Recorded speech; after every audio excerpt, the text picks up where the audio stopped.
I occasionally think how quickly our differences worldwide would vanish if we were facing an alien threat from outside this world. And yet, I ask you, is not an alien force already among us? Looks like you got an object right in front of you, Mark. Can you look out there? Discovery, we're sending you an order to stay vector. Sparkling bed of diamonds out there. Is that a real picture, or are we just getting some video fuzz?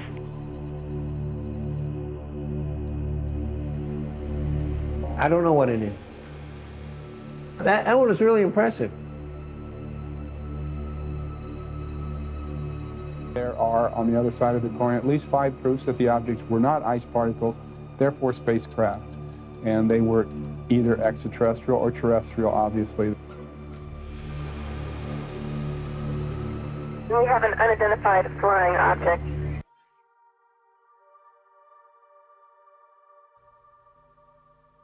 For over 2,000 years, humankind has speculated that it is not alone in the universe.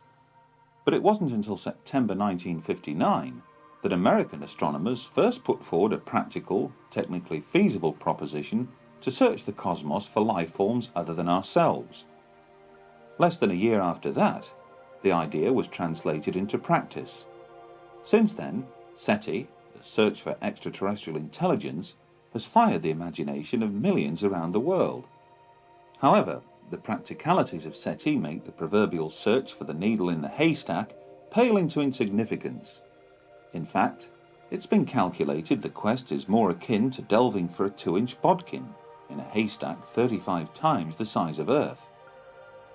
All sky surveys up to a distance of 70 million light-years made at Harvard, Buenos Aires and Ohio since the 1970s have failed to detect any evidence of omnidirectional transmissions. After years of analysing hundreds of billions of signals, fewer than 100 have given the appearance of artificiality, and none of these could be relocated in repeated surveys.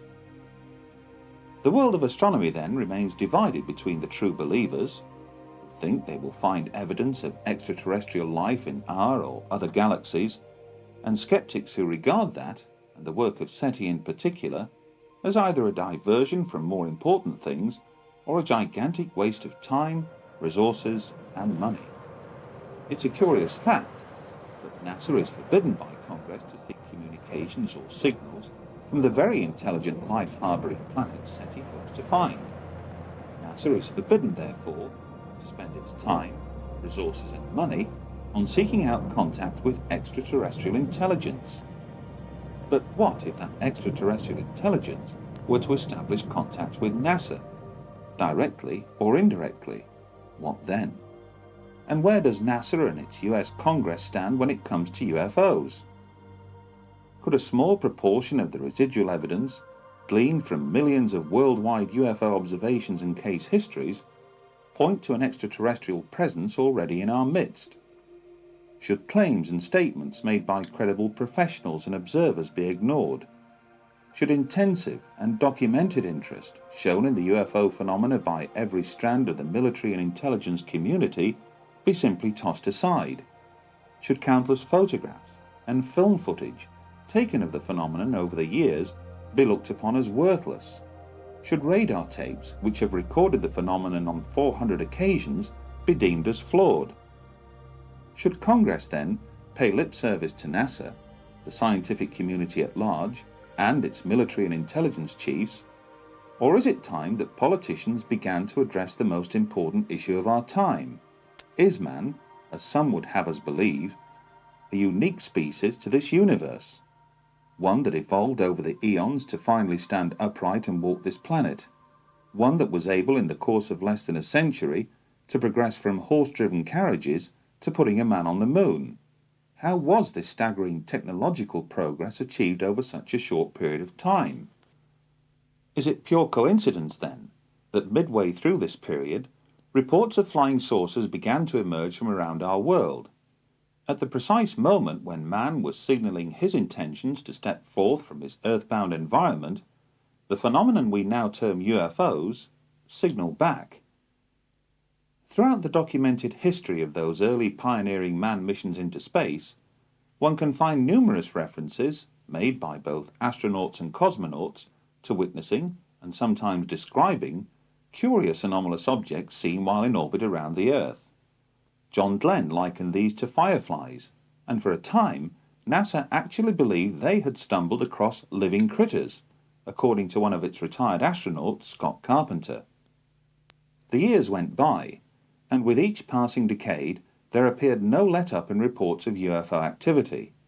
But in the late 1980s, those reports took on far greater significance with the arrival of the camcorder. In the space of a few short years, what was once regarded as an extremely rare event, to capture a UFO on film, has now become commonplace. And while a sizable proportion of that video footage leaves most unimpressed, like the phenomena itself, a small residue of what remains can be termed impressive. In July 1991, millions of people throughout Mexico stared skywards to observe a solar eclipse. That day, several UFOs appeared in those same skies. Skeptics would later conclude that these were nothing more than planets or stars, but the video evidence, recorded independently at several different locations, suggested otherwise. Much has been said, written, and claimed as to why more UFOs have emerged from Mexico than any other nation on the planet during the 1990s. Indeed, there are those who would argue that most, if not all, of the 5,000 plus hours of amateur camcorder footage taken of UFOs in the skies above Mexico this past decade alone is nothing to write home about. That the bulk of the footage can easily be explained. That some has been deliberately manufactured, while the rest has captured nothing more than passing aircraft, balloons, meteors, or falling space debris. Dependent on your point of view, the objects depicted in these sequences are either balloons or UFOs. Interestingly, during filming, the camera operators and those closest by never refer to these objects as balloons. Others liken them to spheres, a term first used alongside Foo Fighters when describing anomalous objects seen by Allied pilots operating in the Pacific theater of World War II. Outside of Mexico, there have been other recorded instances where spheres have been seen and captured on film. Here are two recent examples. These spheres appeared over Stirling, Scotland during the summer of 1998. Local resident Brian McPhee borrowed a camcorder from his cousin after being puzzled by the repeated appearances of these objects high overhead. Some were seen to hover close to and then descend into or through the clouds. Elsewhere, some were seen to emerge from the clouds before darting away at incredible speeds. And take this as another example. Filmed in broad daylight over central London in July 1999, Christopher Martin was on hand to record the moment when this sphere appeared amidst one of the world's busiest air corridors. Was this a balloon? Or something else? But the term sphere is not just used to describe anomalous objects seen from the ground. Curiously enough, just 2 months after the Mexico eclipse, similar sphere-like objects were recorded by the crew of the Discovery space shuttle. Anomalous objects seen on the STS-48 mission footage, taken on the 15th of September 1991, have been explained away by NASA as nothing more than ice crystals, whose sudden movement was caused by the release of directional jet nozzles from the shuttle itself. What though the mysterious meteor-like streaks seen in the same sequence? And what of this counter-explanation to NASA's ice crystal theory by Dr. Jack Kasher of Nebraska State University? At least 5 proofs that the objects were not ice particles, therefore spacecraft, and they were either extraterrestrial or terrestrial. Obviously, that's the dichotomy. While many still remain unconvinced that the STS-48 footage captured intelligently controlled spacecraft in mid-flight, it was the catalyst that would persuade both UFO researchers and amateur astronomers alike to pay much closer attention to space shuttle missions in the future. And, as you will learn later, what showed up on the STS-48 footage would prove to have a profound effect on this individual, one that would eventually lead him to an extraordinary discovery. During 1996, there were 2 notable events. In August of that year, NASA announced that it had unearthed fossilized evidence contained in a Martian meteorite and discovered 12 years earlier in the frozen wastes of Antarctica, which would appear to suggest that life, albeit billions of years old, once existed on the red planet. The declaration, which has yet to be embraced by the scientific community at large, created headlines around the world, and more or less ensured that NASA would have no difficulty in raising the necessary funds to embark on an ambitious, unmanned series of mission probes to Mars in the future. 3 months later, on the 1st of December 1996, Space Shuttle astronauts on board STS-80 filmed something remarkable. Scores of anomalous objects could be seen skirting Earth's upper atmosphere below, but then, from beneath a high bank of cloud, emerged a large sphere, almost plasma-like in appearance. And as the sequence rolls, note how the camera on board the Space Shuttle zooms in on a cluster of anomalous objects which appear to congregate on the Earth's horizon. Interestingly, during that same mission, astronauts would point their cameras towards Brazil, more specifically, Sao Paulo. Were they expecting something? Whatever suddenly streaked into view would appear to suggest they were. But what was it? A short time would pass before anomalous activity was filmed again, only this time in close proximity to the Mir space station. The STS-84 docking and undocking mission with Mir provided breathtaking images. It also provided further puzzles. Thanks to an amateur astronomer known as Willie, some of the footage transmitted by STS-84 was disseminated around the world. Hardly surprising, since it contains several remarkable scenes. Determining which one has most appeal, or greater mystery, is debatable. But why does this particular sphere suddenly come to a direct stop, hover momentarily, then move up and behind the Mir space station to emerge on the other side?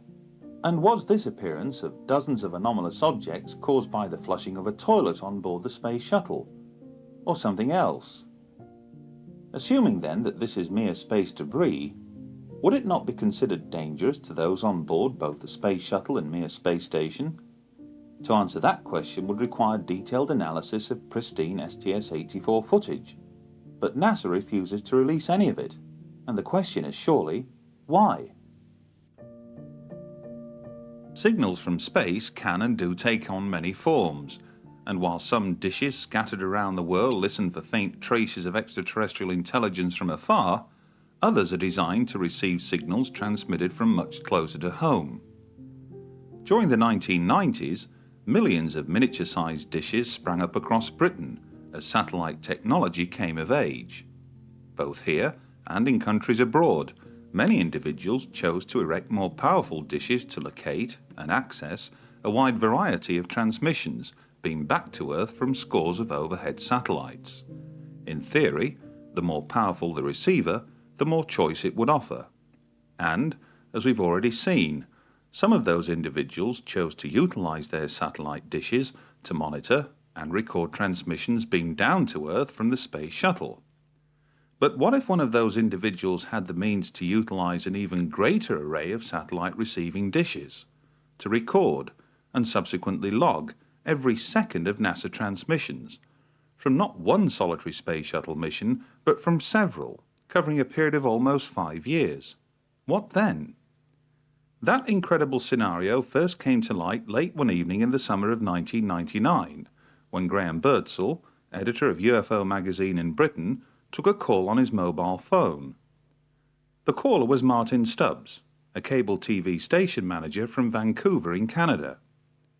For the next 45 minutes, Graham listened intently as Martin proceeded to recount an extraordinary story in which he claimed to have accessed NASA's downlink transmissions originating from numerous Space Shuttle missions that stretched back over a period of several years. And, amidst all of this carefully logged footage that amounted to over 2,500 hours, Martin further claimed to have stumbled across something equally extraordinary, palpable evidence for the reality of not one, but 2 extraterrestrial life forms. In order to fully verify these and other equally amazing claims, Russell Callahan was dispatched to Vancouver last August to meet up with Martin in person. Joining him would be Brian Borshoff, project director of the Phenomena exhibition, who flew in especially from Australia.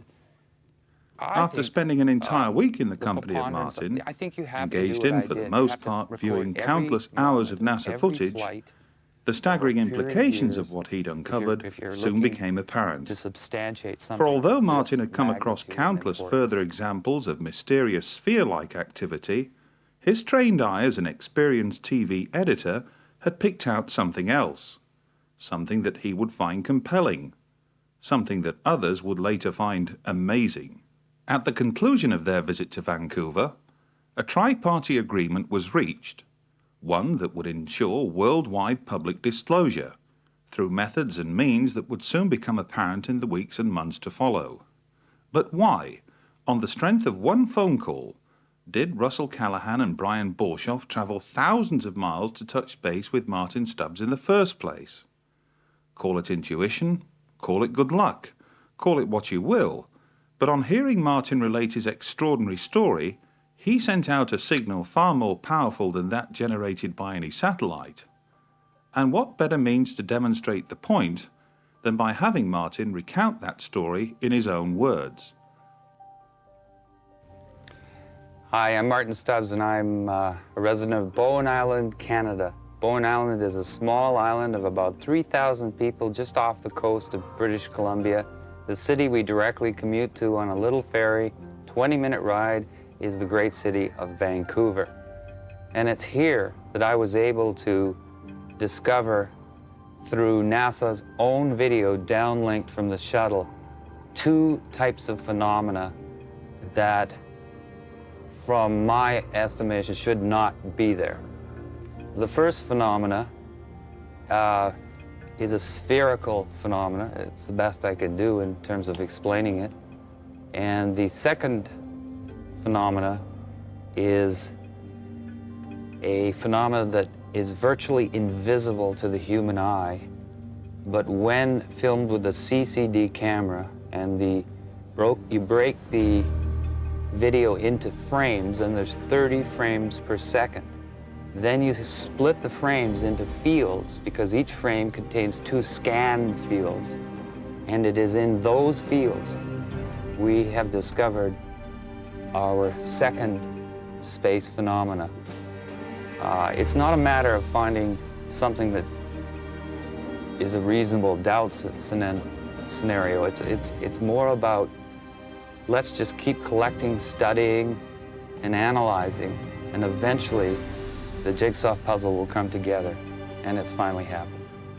I held a very privileged position in the city of Vancouver. I was in charge of, for the past 20 years actually, community access cable stations. And those are public stations that use volunteers, interns, make all their own programming and put it out on the cable system. Here in British Columbia and throughout the rest of Canada, we have 90% cable saturation. So it's the equivalent of having a full channel. And in my office, I had old log tapes from logging the station available, and they were supposed to be turned over after a few times, so I just piled them up, and I had VCRs. I had the means. And I talked to our technical department and asked them if they could give me my own dish. And they did. And I set my machines and went about my normal daily life of managing 2 of these facilities. And I just would go home at night after each shuttle mission, or each day of the shuttle mission, and break the tape down. And I just found myself in the unique position of having the means to do it. I was in a position to do it, and I had all the motivation. The second the shuttle countdown began, I recorded, and I stopped recording when it was at a full stop. Right. So it was a pretty demanding exercise. Well, obviously... the SDS 61, which was the Hubble Space Telescope mission, was 36, I seem to recall, 36 tapes with 8 hours per tape. So these are, you know, you just had to keep going. Some flights are 5 days, some are 11 days, 14. The Hubble Space Telescope mission, I chose that mission, not because I knew about a CCD camera or anything. I chose it because NASA had decided to make this the showcase mission. It is a very important mission. The Hubble Space Telescope is the very most delicate and important thing, and these gentlemen were going to spacewalk for 7 days and fix it. So it was even interesting for me to just watch them work in this environment. And from the very first moment, the first download came, I found our spherical phenomena. Did you set out to try and find the phenomena, or did it start off as a sort of self-education exercise in watching the mission footage?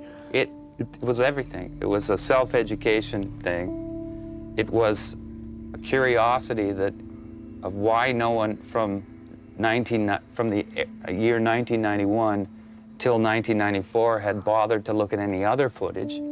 And I was quite naive and wasn't aware it was all being downloaded because I bought into the popular culture or the urban myth that they were scrambling at it and it wasn't available since '48. I've been an editor for 25 years as well as everything else. And I spend an awful lot of my day looking at videotape at amazingly fast speeds, reviewing people's programs for critique reasons and things. Sure. My eyes are trained, and I kept seeing something. So when I started breaking the frames down, I found you still couldn't find it. You'd go from this frame to this frame, and there'd be a quick movement. So then I had to get a videotape recorder, an SVH machine, an older model, funny enough, not the digital model, that literally, when you rolled the thing, it would break the frames into fields. And in reality, there are 60 individual pictures that make up 1 second of video. And that's when I found them. So you were finding these on one of those 60 frames? I found, in fact, the first one I found, I only found one. Right. And then I thought, well, I should be able to, if this is real, I should be able to do it again. And then I found 2. And it just went from there. What should we really be seeing? How did you know that we were looking at something that shouldn't be there, that was unusual? I mean... Well, the first thing is that in my career, usually in 1 second of video, no movement happens. You can look at 60 frames and, you know, the way the movement goes, not very much happens. It's not like those flip things where the little thing moves when you flip the pages. Literally in 60 of those, nothing happens. Something was happening literally between 1/30th of a second and 1/30th of a second, because there's 30 frames per second. So it was just sort of a, let's look at this. And when I found it was in a scan field, and then the way it works is it scans and scans very fast.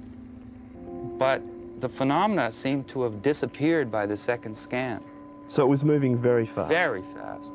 So being a manager and being in charge of a television station, part of my staff is a technical staff.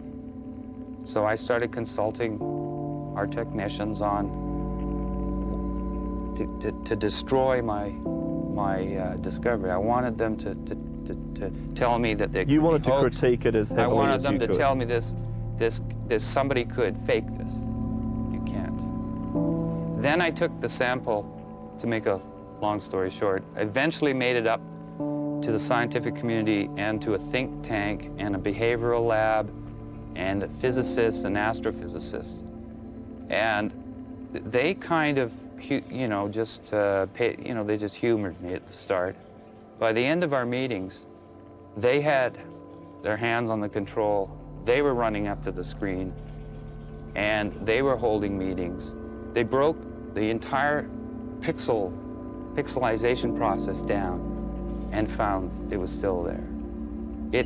So they really didn't expect to see anything in the beginning, but by the time you finished, they were excited. I think they expected probably that we'd have more of a real-time phenomena, which is still spectacular. And probably, I guess, that they felt Yeah. they might be able to explain to you as something Yes. perfectly legitimate or normal Yes. for... Well, you never know who's in the Skeptic Society of British Columbia. For instance, the X-Files actor William Davis, who is the cigarette-smoking man in the X-Files, is a member of the Skeptic Society. So I never knew with these scientists what they were trying to do to me. Sure.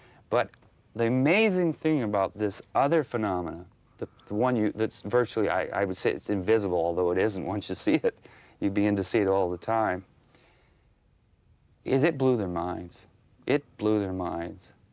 Did they offer any explanation for what they thought it might be?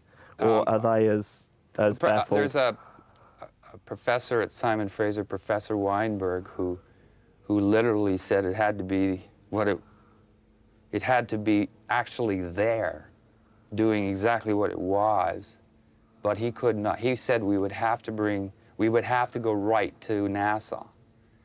And eventually, we had a lecture at the planetarium here in Vancouver by one of the Hubble poobahs, the chief Hubble designers, engineers. That must have been a great opportunity. It was a great opportunity, and what was interesting is when we showed him the spherical shapes on video clips, on video stills, he was comfortable, which meant, he could throw the ice crystal theory, because it was a very small sample at that point. It was only the first time I'd ever done it.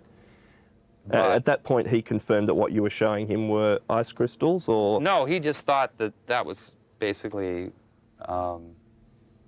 He accepted that it was a phenomena of some sort. Well, they're comfortable at NASA because James Oberg, who's the NASA debunker, in my estimation, had basically briefed them all that don't worry about all this stuff you see, because that's just all kinds of stuff you don't understand about ice crystals. So he didn't have any, it was the Hubble fellow at the planetarium after the lecture with the head of the planetarium. He sat there comfortable, but when the still frames of this second phenomena were shown to him, he stormed out of the room. Did he say anything? Did he give any reason? He made some huffs and puffs and stormed out of the room. Now we found, that's very unusual kind of reversal.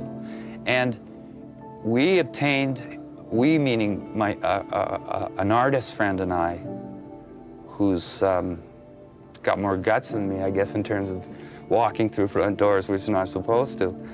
He picked up the phone after he got the number and phoned this fella. And he got hello, and the second he said who he was, there was back talk, things like, it's that guy, blah, blah, blah, and the phone went down. In other words, communication was cut off. Not a very good public relations exercise for the... No, but we found it odd that, these are okay and these aren't. So anyway, that's how it started. So Professor Weinberg, who's a wonderful man, said to me something he'd never said to anybody before. He actually sat down, sort of rolled his hands through his head and whatever hair he had, and said, I believe there are things out there, and it's just a matter of an et cetera, et cetera. Well, my friend, my partner, could not believe he knows this gentleman, has worked through the Canadian Space Agency with him. This Professor Weinberg studies the effects of space travel on the brain. Right. And shapes, and whether they, why they come home depressed. Elizabeth Bondar, our famous first woman in space, it isn't generally known in Canada, but she was depressed, massive depression for the first 2 weeks after she landed. And so they really had to study what's going on. Sure. And they found that they were missing, that there was the familiar shapes that we see every day not in the space program. And that's what these people were doing, working with the Canadian Space Agency to suggest putting shapes in parts of the shuttle We're redesigning things to familiarity for your subconscious. Right. It says they talk to orca whales up there, and they photograph the brain and put pictures in front of you, and then colors flash, and they photograph it.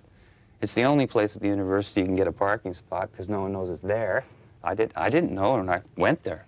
So, and he told me things. He said, get another flight, duplicate the phenomena that you've got, duplicate what you did, try to get the 2 different colors, try to get multiple ones in a shot, because the STS-61, I was quite naive, especially of this second thing. And so I remembered that, and I recorded the next shuttle, and I knew what I was looking for, and I found it. You mentioned something to me earlier about the lighting conditions and the fact that you felt they were self-illuminating. Well, I needed, yes, at first I actually thought, you know, I was my own worst skeptic. I've learned that in television. You know, you don't present anything unless you're totally researched and sure.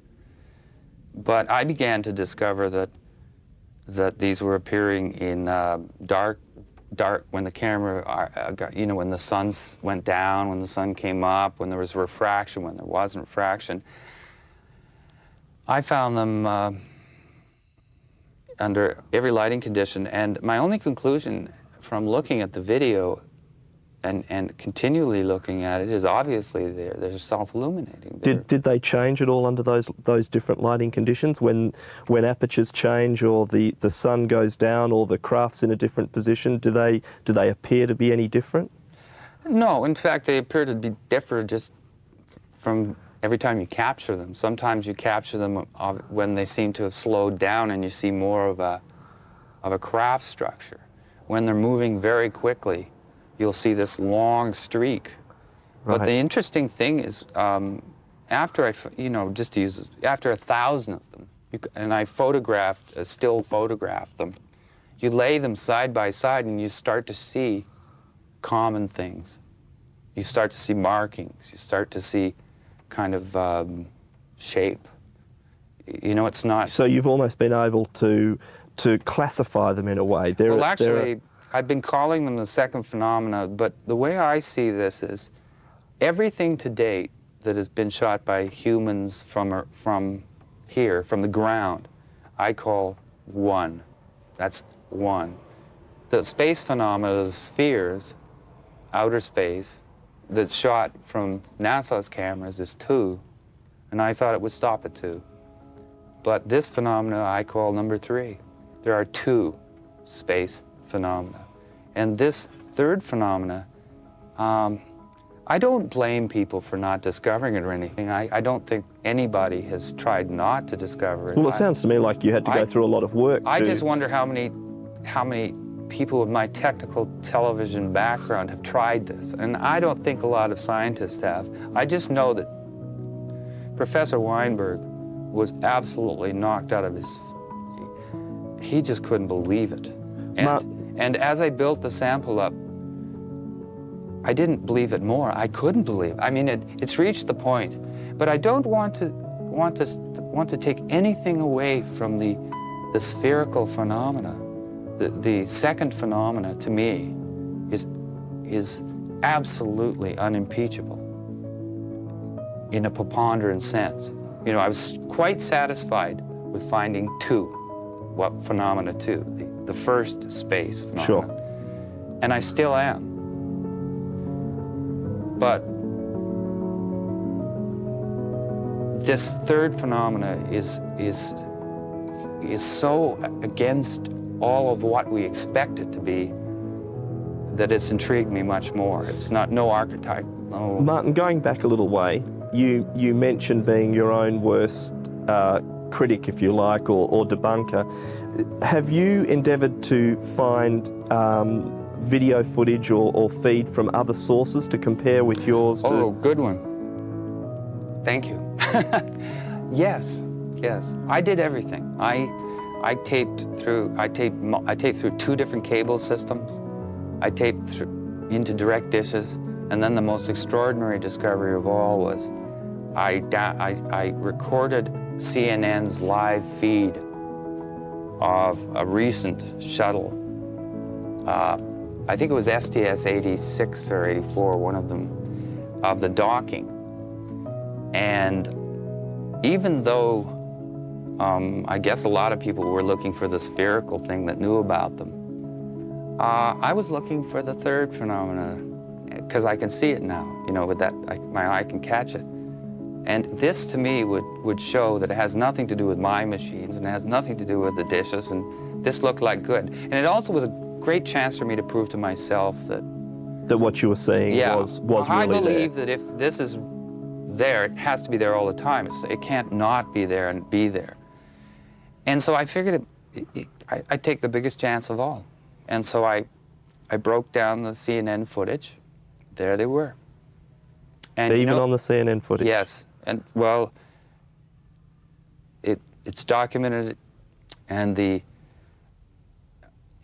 I don't think CNN even knew what they were seeing. But what stunned me is that was almost, well, how much more do you need, you know? I really did not, I didn't want to come forward with the third phenomena, but then the second space phenomena, until I was able to be absolutely certain that this had some substance to it.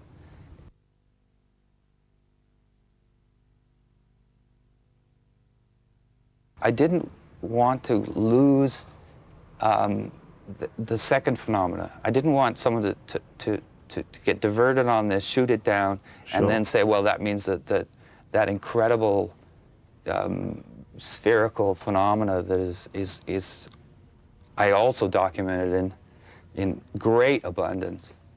I didn't want that to be dissed. After you'd collected this material, you mentioned the gentleman at the planetarium that decided that he didn't want to talk about it. Yeah. Have you spoken to any other? Have you spoken to NASA or any qualified people there that might be prepared to comment on what you've seen? It's so hard to tell this story, but again, I then met a physicist from California, actually from Topeka Canyon, who used to be a part of a think tank there, red, blue, or blue-green, or something like that. Sure. Who cares what it's called? But the fact is, he was very, very interested in the scientific end as well. We stayed away from anyone that was going to have gray aliens and things in it. You know, we were really looking to substantiate it as just there. And he started corresponding with the astrochemistry department at the Jet Propulsion Laboratory. And the extraordinary thing about that is that he didn't communicate on my behalf with just that department. He communicated with the head of the astrochemistry department. And I've turned over the documentation which outlines the whole set of email conversations in which at no time does he say that the spherical phenomena is not on the tape. What he does is basically comment accepting the premise.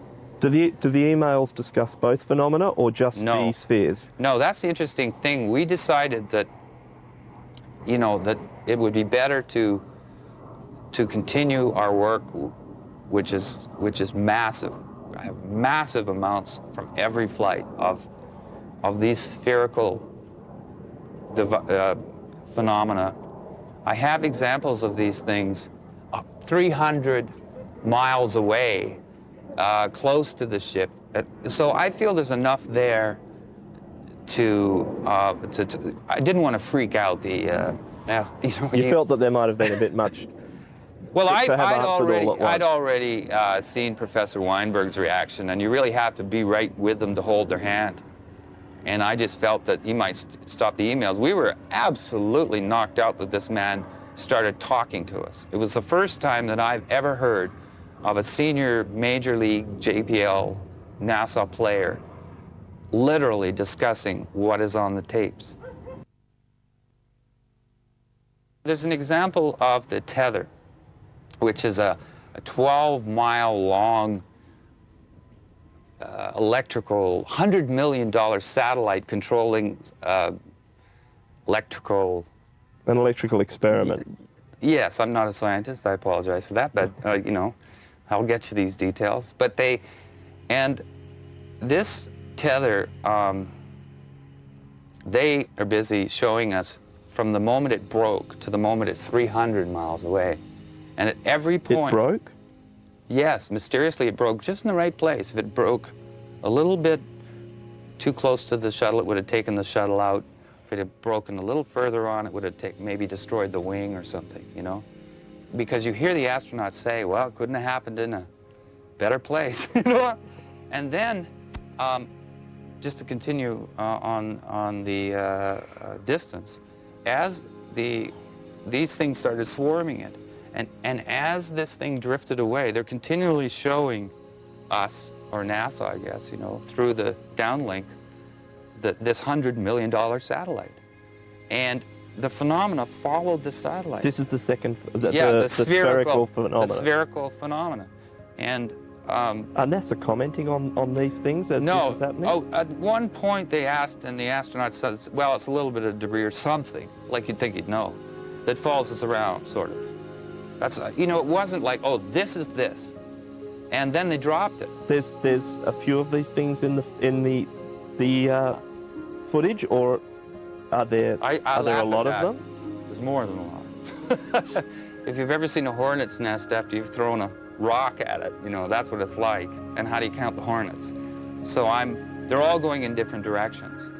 And I use tricks like fast forward, because when you go in fast forward, if they're all stars, they all go in the same direction. You know, these things are all moving. But what was very interesting is they're saying, how far is the tether? Well, the tether is now 100 miles. And they zoom with their incredible zoom in on it. And you see some of these spheres in front of the tether, and some of absolutely clearly, no problem at all, they're behind the tether. And if the tether's 12 miles, and these are half the size of the tether going behind it at 100 miles away, they're not specks of ice. Well, even for me, I find it hard to believe that they could be crystals then. But again, I'm merely saying that, you know, I'd like that I'm just saying what they can't be. And I've never heard of a 6-mile ice crystal that's spotted crystal clear 100 miles away, you know, etc. So there's hundreds of those examples. Then they've called them on the different videos. One time they said they were shooting stars and meteors. Then the same phenomena appears on the next flight, and it's ice crystals. And then the next phenomena appears on the next flight, and it's debris. You see what I mean? They've already established it on STS-70-something that it's... I seem to remember something about fireflies at one stage from a long time ago. I believe this spherical phenomena first appeared to John Glenn as early as 1962.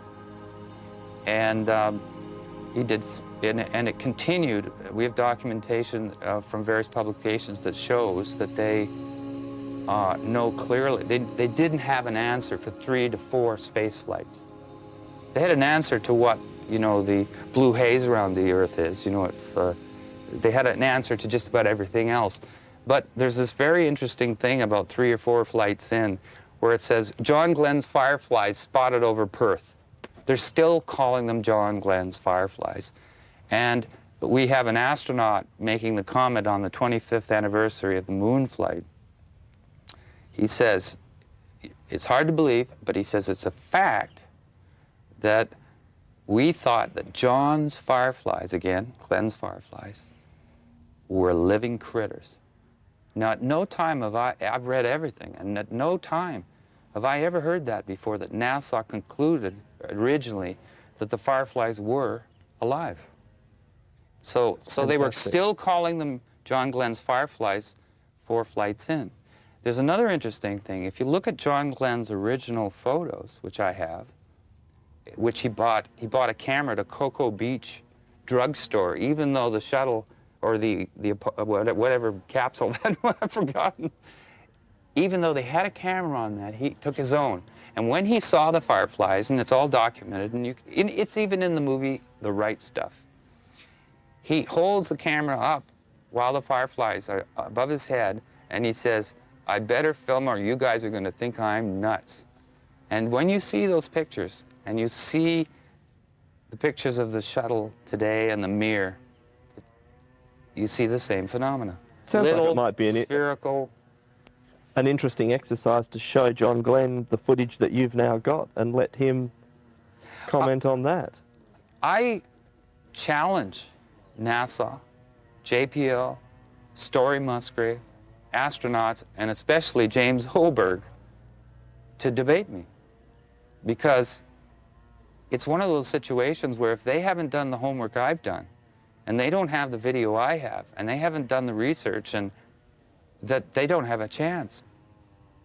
I wouldn't be able to downlink what I got. I wouldn't be able to find the things I've found and do it consistently like I have been able to do if NASA really wanted to hide it. Although you did mention to me, Martin, that they shifted a satellite at one stage, or... Yes, they've done some shifty things, and there are military people as well as the non-military people. For instance, there's a flight I have where it's basically the entire flight was the control room except for the spacewalk. The spacewalk was to test the new backpacks, and it's a famous walk because the fellow flipped around, the astronaut flipped around and couldn't stop. So that's what made the news. But if you look at the whole spacewalk, and everybody in the media had the chance, there's a point where he says, "There's not, Mark, will you look out there? There's an object right in front of you." And the military fellow says, "I don't know what you're talking about." Now just think to yourself, if I said there's a bee about to sting you, wouldn't you go, "I wonder where that is," or something other than, "I don't know what you're talking about"? First of all, what do you mean you don't know what I'm talking about? If I'm in outer space and I'm flying around and my partner says there's an object in front of you, I wouldn't say, "I don't know what you're talking about," and then his next line is, "Never mind." And then the third astronaut says, "Am I missing something?" And he says, "Don't worry, the lens filter came off," now confirming the size and how close it must have been. Going, and it's flying off at 10 o'clock and 11 o'clock. Now, when they first mentioned the object, the shuttle camera, you couldn't see it. So I wasn't looking for it. They drew my attention to it. I looked, and there the object emerged. And the third thing he's saying to the third astronaut is, "Don't worry about it. Don't worry about it." You know, it's the camera filter. And then he even confirms, off 10, 11 o'clock, 10, 11 o'clock, you know. And then there's a pause, and the control room below tells him to stay vector. Shut up. Stay on course. Continue with what you're supposed to do. And then they continue as if nothing happened. As if nothing had happened. Yet it's right on tape. Audio, video, and you see the object they're referring to. So, but my point was they didn't hide that from me. They're challenging us to find it. And my only question is, how come there aren't more of us out there finding it? This is a big world, and most humans love mysteries, and the video is available, and many people have home dishes. And even though NASA moved the satellite almost onto the horizon after they found out what we were doing, we still were able to get the satellite. I don't see, I've had no agents at my house. I've communicated with the Canadian Space Agency, but I can't, for their protection, at this point, I can't give you the name, but let me just say that we ran it by our own country's space agency due to the connections we had. What was their comment? That it was the most popular underground tape among the astronauts. You know, that it was the one they all wanted to have a copy and show their friends at night. Like, that was the reaction. This is a great tape. We love looking at it. Everyone just thinks it's the greatest. No, the Canadian Space Agency has been very cooperative. That's what I'd like to say. The Canadian Space Agency has been cooperative. I communicated with Washington headquarters and received an answer. And we've been receiving answers from JPL in California. Everyone's talking to us. No one's threatening us. And all the video has been totally available the whole time. So I don't hold that NASA is going out of their way. I think they make it difficult, like anybody. When I used to hide Easter eggs for my niece and nephew, you don't make it too easy. My dog doesn't make it easy to find the bones he buried. And it's not easy to do. This is very hard. I want to emphasize that even for me, this has been a very hard but fun thing to do. And I think the preponderance, I think you have to do what I did. You have to record every moment of every flight over a period of years if you're looking to substantiate something of this magnitude and importance. I took what Professor Weinberg of Simon Fraser University said very seriously. If you really want to do this, duplicate it. Get it in every lighting condition. Get it under every circumstance. Get it in every circumstance you can. And the one that made me happiest, funny enough, was almost the last flights I recorded, because I got it in black and white. There was a CCD camera put on one of the flights, and I thought, that's the charge coupling device, which is an electronic way, rather than the old tubes, these big tubes that are slower on their scans. So as soon as the faster scanning and tube CCD was on the black and white, I challenged myself again. You should be able to find them, and I did. So I've got them in black and white, but I've got them under, and I know which camera. I now know where to look for them. I know what events. When in STS-80, when the door wouldn't open, you know, they had the spacewalk scheduled, and the door wouldn't open. I remember watching that and seeing all of this third phenomena, this second space phenomena, but the third phenomena, all around the door. And they were moving the door and trying to get it open. And I'd never seen this phenomena do that before.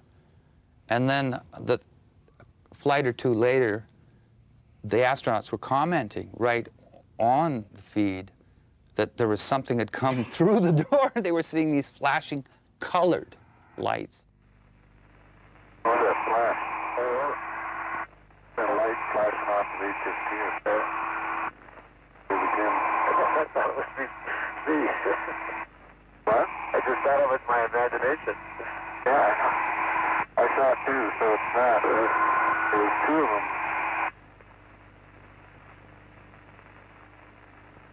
There's another one. What are they?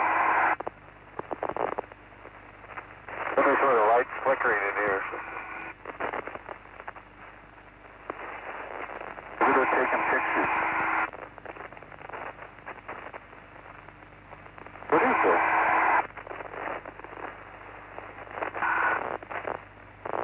Is this thing passing in front of the...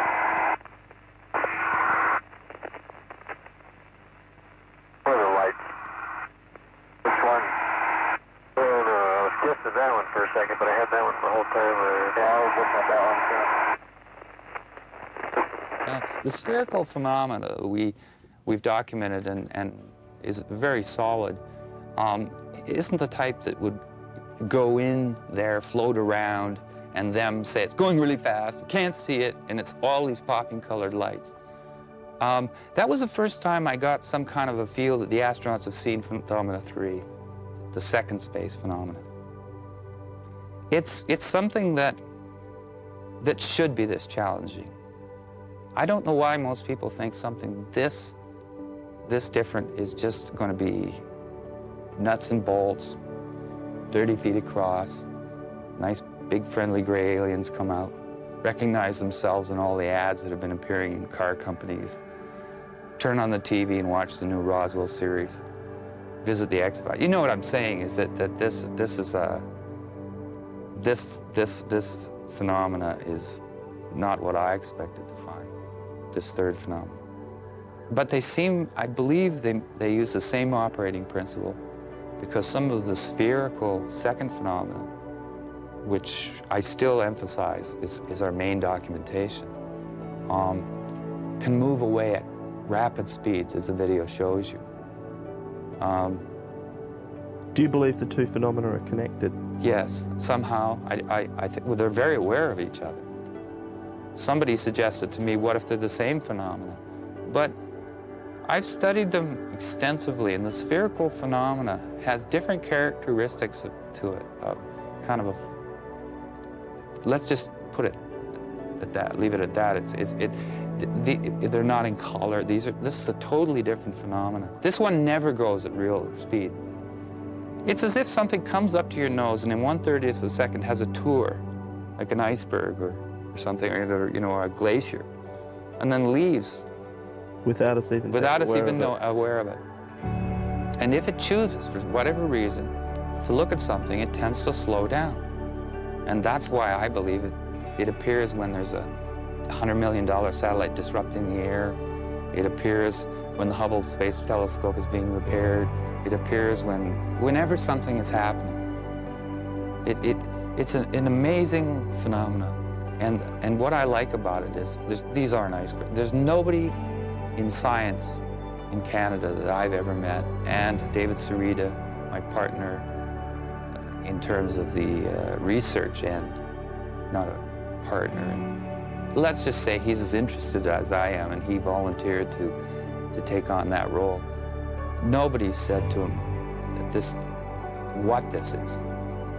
Nobody suggested anything except that it must be what it is. But they don't know where to go with it. They don't know what to do with it. They don't know how to react. It's easier if you can sort of argue that may or may not be something. But once you just look at it, it stuns you. In December 1997, in the Brazilian capital of Brasilia, representatives from over 50 nations took part in a major international UFO congress. Among them was Alexander Ballantyne, a former Soviet cosmonaut who spent 6 months aboard the Mir space station. In his lecture, Ballantyne conceded that he and many other cosmonauts had seen UFOs. "We cosmonauts had a golden rule," he said. "If you see something strange, keep watching it, because you may never see something like it again." Later, Ballantyne shook the assembled audience when he claimed that future anomalous images observed and/or recorded in space would be shared between the Russian Space Agency, NASA, and a special forum of UFO researchers. This was an unprecedented announcement, delivered from prepared notes that would have to have been sanctioned by the Russian government, not least because Ballantyne was driven to and from the Russian embassy in Brasilia each day in a diplomatic limousine. Over breakfast, and with UFO researcher Boris Choronov acting as interpreter, Ballantyne assured Graham Birdsall that some UFOs reportedly seen by both American astronauts and Russian cosmonauts were very real. But when Birdsall ventured to suggest that some anomalous things seen in space might be secret Star Wars devices, Ballantyne said, "Of course, we accept this, but some of the things seen have nothing to do with these." Since that announcement, other former Mir cosmonauts have come forward to speak about their UFO encounters. There was a huge sphere. I think it appeared when we were over Newfoundland. The sea was in the background. It was shining, sparkling, of absolutely even shape. It shone like the balls that hang on trees at Christmas, greenish in color and all shimmering. It was impossible to take your eyes off it. And if further proof were ever needed that the Russian Space Agency meant what it said, then this sequence, captured by Russian state television from within Mir mission control, can only be described as proof positive. Note how the camera pans around the control room before settling on the main viewing screen. Was the subject of their attention these anomalous objects, seen in close proximity to the Mir space station?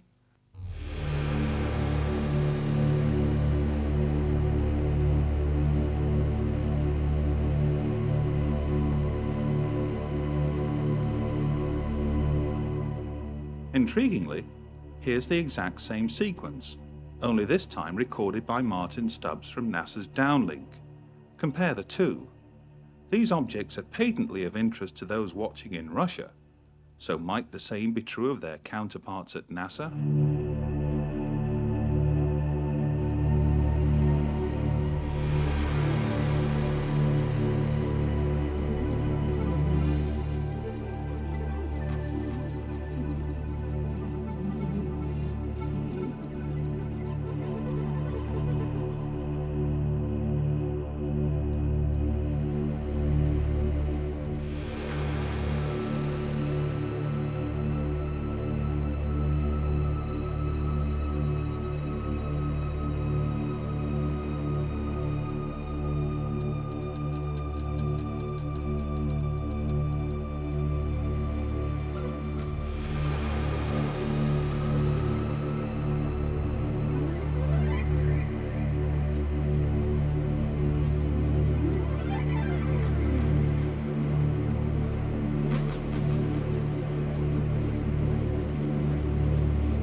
Columbia, Houston, we're looking at our Payload Bay camera, and it looks like a lot of moonlight glinting off the ocean, a whole sparkling bed of diamonds out there.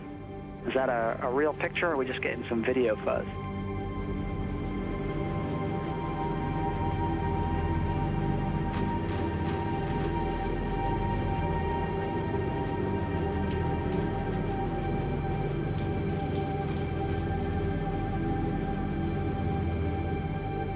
Houston, we're recording that. That's some of the ice crystals that we were dumping out earlier, and yeah, it's a beautiful picture. That's a great combination of the moonlight and the ice and the clouds.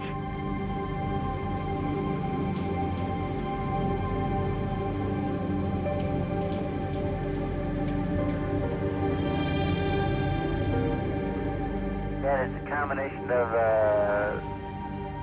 moonlight making those ice crystals sparkle, and maybe as well as some of the sun starting to come up on the horizon. Well, thanks for the picture.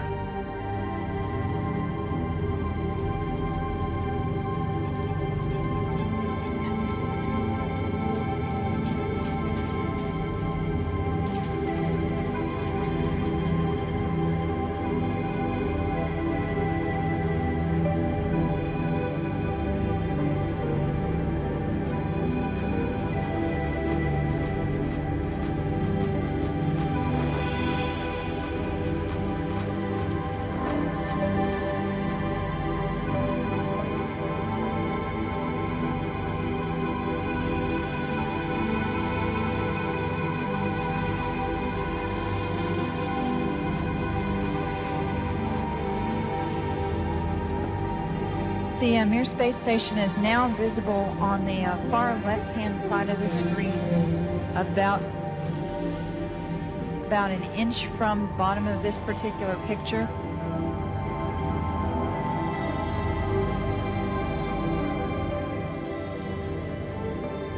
And there were also a number of shooting stars in that view.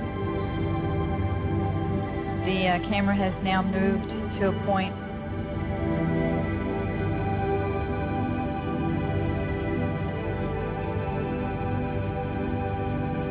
Okay, the Mir space station is the small flashing light in the center, about an inch from the left-hand side of the screen. It's slowly...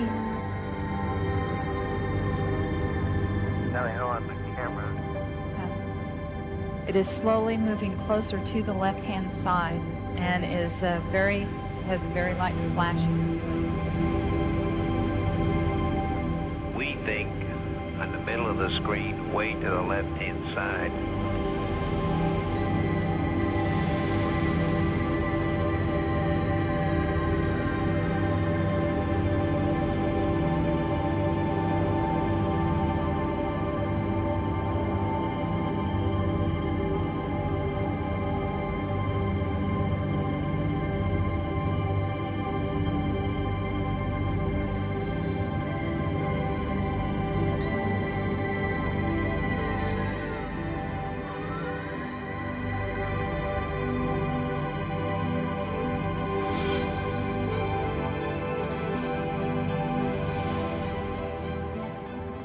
Got an odd relation on Mark. You look out there. I'm not sure what you're talking about. Never mind.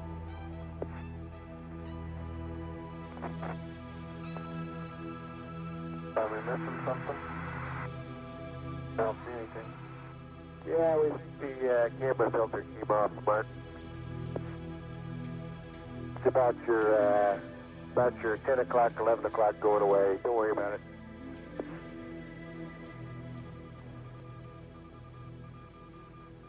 Don't worry about it. Okay? Discovery, we're sending you an order to stay vector.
see the satellite now. It's like a bright spot at the end of the tether, and on the other end, the low end, there's also a relatively bright spot, which is maybe an accumulation of the tether.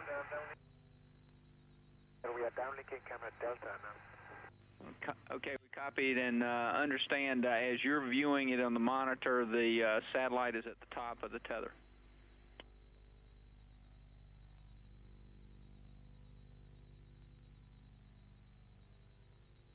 That's correct.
We have it. Great picture. It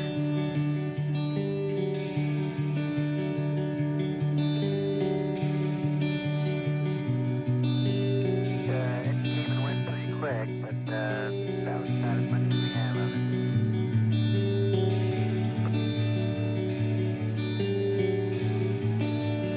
Columbia and the satellite now 77 nautical miles apart. Again, that call reporting that see the tether and see the satellite.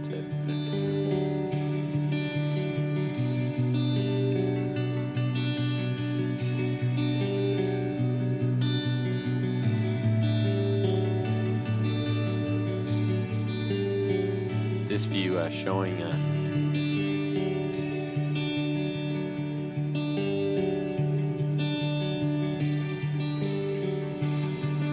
the satellite. Again, just moving into sunrise. 81 nautical miles now from Columbia.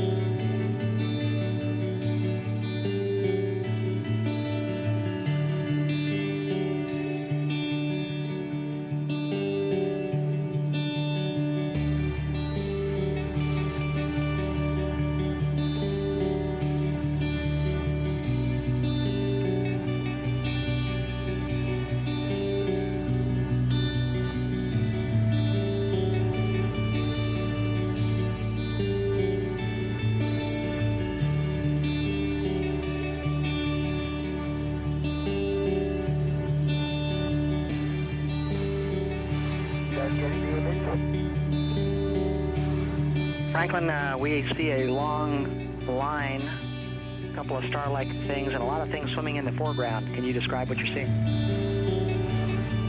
Well, the long line is a tether, and there's a little bit of debris that kind of flies with us, and it's illuminated by the sun at such low angle. There's a lot of stray light, and it's getting washed out quickly, but Claude is trying to do a quick, good job here adjusting the camera. Copy that. Again, that description by the crew, this is the tether in the satellite with approximately 12 miles of tether still attached to it. Columbia and the satellite are now just passing over the west coast of northern Africa. The two spacecraft now 90 nautical miles apart.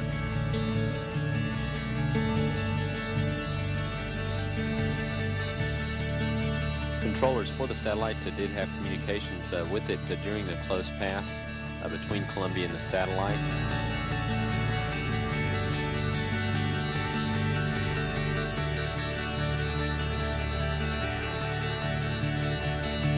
Columbia, Houston, that's a much better view, a lot more contrast visible. And how wide does that tether appear to be? It seems to resemble a much wider strand than we'd expect. Can you describe which way the satellite is visible on that strand?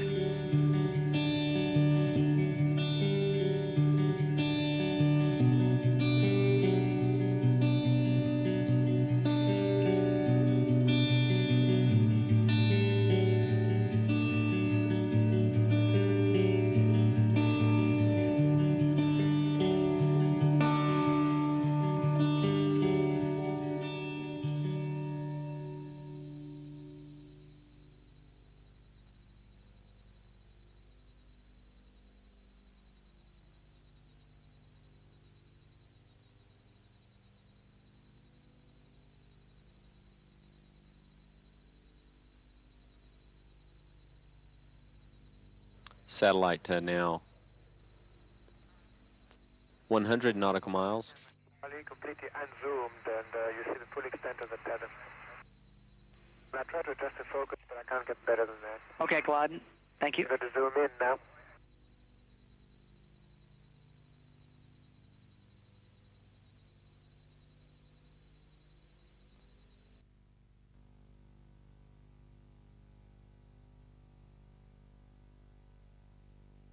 It should mirror exactly what she's doing on the inside.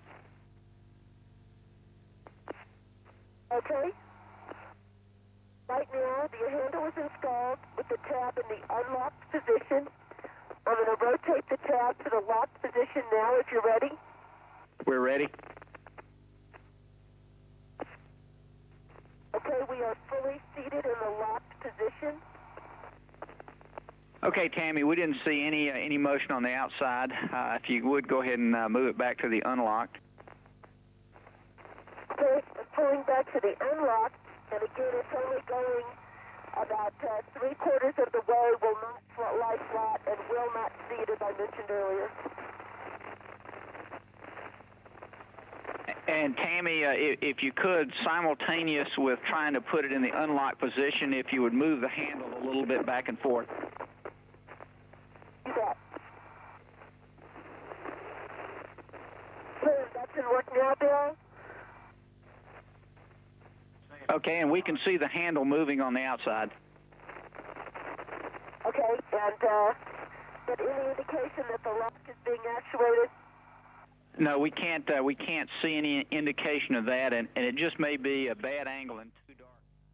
Amidst the 2,500 hours of NASA footage recorded by Martin Stubbs, we have seen countless examples of the spheres, the first space phenomenon.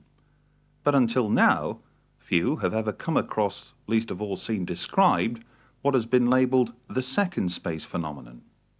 Those that have been left speechless, including eminent scientists, astrophysicists and, as we have learned, highly placed figures within the Canadian Space Agency. Someone who was prepared to comment publicly after being shown less than 5 minutes of the footage was Guido Nigro, director of the SETI radio telescope at Golden Grave Observatory in Western Australia. What, we asked, did he make of it all? Well, I was very well impressed, and not only myself, also other people that were looking at. And because this time we are not talking about footage taken off from some home movie camera, but someone that actually was flying a space shuttle. So automatically that gave us the fact that the picture must have been real, genuine. Well, I was very well impressed. And maybe this will prove that there is something else that we are not aware of, at least.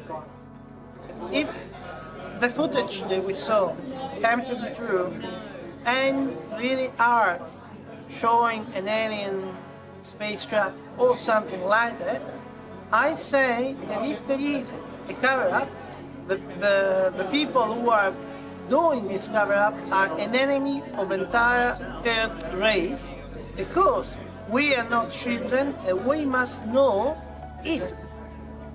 we must know the truth. It doesn't matter if there are people that are they don't know how to handle the truth.